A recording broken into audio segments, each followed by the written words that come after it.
যুৱতীগৰাকীয়ে নম্বৰটো দিছিলে আৰু নম্বৰটো পাই দেউতাক আহি উপস্থিত হৈছে আৰু দেউতাক অহাৰ পিছতে এইখিনি পৰি আছিল দেউতাকে ইতিমধ্যে মেডিকেল লৈ গৈছে এই স্থানতে পৰি আছিলে এই স্থানতে পৰি আছিলে অত্যন্ত আচৰিত কথা এগৰাকী স্কুল কলেজীয়া ছাত্ৰী কেনেধৰণে ভোগদৈ নদীৰ এই মাথাউৰিত এইখন একদম অত্যন্ত নিজান ঠাই কোনো মানুহ নাই কেনেকে ধৰণে পৰি থাকিলে আৰু স্থানীয় লোকে প্ৰত্যক্ষদৰ্শীয়ে কৈছে প্ৰায়ে ইয়ালৈ এনেধৰণে ল'ৰা ছোৱালী সঘনে অহা যোৱা ৰাতি 8-9 বজালৈকে ল'ৰা ছোৱালী সঘনে অহা যোৱা দেখিব বেলেগ দুজন তাৰপৰা ই মানে বালিয়া গাড়ী লৈ আহোঁতে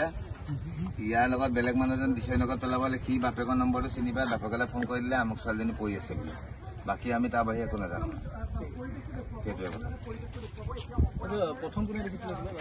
প্ৰথম মানে ইয়াত দুজন মানুহ ৰৈ আছিলে বুলি কৈছে ছোৱালীজনী মেডিকেললৈ গ'ল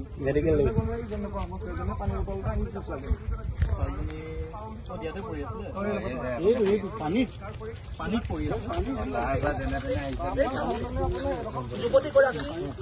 অচেতন অৱস্থাত পৰি আছিলে আৰু যেতিয়া স্থানীয় লোকে গাড়ী নিবলৈ আহিছিলে কোনোবা বুলি ভাবিছে সেইটো আমি গম পোৱা নাই এতিয়া তদন্তত আছে ছোৱালীজনীক ইমিডিয়েট যেটো আমি ৰেস্কিউ কৰিব লাগে তেওঁ মেডিকেললৈ পঠাইছে আমি আহি পাইছো এতিয়া কেনেকুৱা যুৱতীগৰাকী আমি গম পোৱা নাই আমি এতিয়া পিয়তহে আহিছো আমি এতিয়া ইমিডিয়েট আমি মেডিকেল যাব ছোৱালীজনী ঘৰ বাঘমৰা নেকি এতিয়ালৈকে সেইটো গম পোৱা নাই আপোনাক গোটেইখিনি মানে আপোনালোকক জ্ঞাতাৰ্থে এটা কথা জনাই থওঁ এই স্থান কিন্তু অপৰাধৰ এক ৰম্যভূমিলৈ পৰিণত হৈছে দিছয়নগৰ হত্যাকাণ্ডৰ অনিমেশ বৰা হত্যাকাণ্ডৰ ঘটনাৰ প্ৰায় 500 মিটাৰ আঁতৰত এই ঘটনা সংঘটিত হৈছে এই স্থান কিন্তু আৰক্ষীৰ চোকা দৃষ্টি লাগিব নহলে কিন্তু এনেধৰণে ঘটনা সংঘটিত বাৰে বাৰে হৈ থাকিব চাওক এতিয়া স্থানীয় লোকে কৈছে 8-9 বজালৈকে ইয়াত যুৱক যুৱতী আহি পেলাই অশালীন কাম কৰে বুলি ইতিমধ্যে প্ৰত্যক্ষদৰ্শীয়ে কৈছে আপোনালোকে কিবা ব্যৱস্থা গ্ৰহণ কৰিব ইয়াৰ ওপৰত অভিয়াছলি নিশ্চয় ব্যৱস্থা গ্ৰহণ কৰিম যদি এতিয়া আমি গম পাইছো হয় যে এনেকুৱা কাম চলি থাকে নিশ্চয় সেইখিনি পদক্ষেপ লোৱা যাব মানে প্ৰথম আমাৰ ইনফৰমেশ্যন আহিছিলে যে ছোৱালীজনী পৰি আছে কি অৱস্থাত পৰি আছিলে কেনেকে পৰি আছিলে আমাক কোৱা নোপোৱা নাছিলে আমি ইমিডিয়েট আহিলো কিন্তু মই ফোনত এইটোৱে কৈছিলো যে ফাৰ্ষ্ট ষ্টেপ যিটো আমাৰ ফাৰ্ষ্ট এড হয় সেইটো ইমিডিয়েট ছোৱালীজনীক মানে মেডিকেল নিব লাগে ঠিক আছে সেইকাৰণে তেওঁ মেডিকেল পঠোৱা হৈছিলে বাপেক আহিলে বোলে বাপেক আহি লৈ গ'ল এতিয়া আমি তদন্ত কৰি চাওঁ ছোৱালীজনী কৰ হয় কোন হয় বা কেনেকে আহিলে তেওঁ এতিয়ালৈকে গম পোৱা নাই বা যোনে দেখিছিলে তেওঁ এতিয়া নাই বৰ্তমান এইটো জেগাত আমি মেডিকেললৈকে যাওঁ বাকী পৰৱৰ্তী পৰ্যায়ত যিখিনি হয় আপোনাক নিশ্চয় আৰু বিপদ হয় তাৰপিছত আপোনাৰ ছোৱালীজনী সোধ-পোছ কৰিলে মোৰ লগত দুজন মানুহ আছিলে বাৰু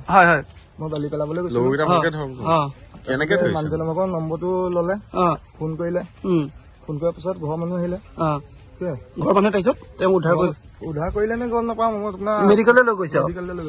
ছোৱালীজনী কেনেকে পৰি আছিলে ছোৱালীজনী আপোনাৰ তললৈ বুকুখন দি পেলাই পৰি আছিলে আৰু কলেজৰ ড্ৰেছত আছে আপোনালোকে সুধিছিলে নেকি কি হল কি কথা নাই সোধা নাই দিগন্ত বোলাজনে সুধিছিলে নেকি নাই সেইজনক আমি দেখাই নাই পোৱাই নাই তেওঁ নাম্বাৰ দিলে ছোৱালীজনীয়ে নাম্বাৰ দিলে নম্বৰটো মানে ফুপাই মেলি যেনে তেনেহে দিছে নম্বৰটো যেনে তেনে দিছে তাৰপিছত আপোনালোকে তেওঁৰ দেউতাকলৈ ফোন কৰিলে ঘৰ ক'ত এজনৰ বাপেকৰ নম্বৰ নহয় মানে বেলেগ খোৱাৰ কাৰণে ঘৰ আছে বুলি ক'লে ঘৰ ক'ত বুলি কম পালে ঘৰ কিবা এইফালে বুলি কৈছিলে বাঘমৰা নে কি গম নাপাব দেউতাকে অটো এখন লৈ আহিছিলে অটো এখন লৈ আহিছে বুলি কৈছে বাৰু মোক সেই মানুহজনে ফোন কৰিছিলে আকৌ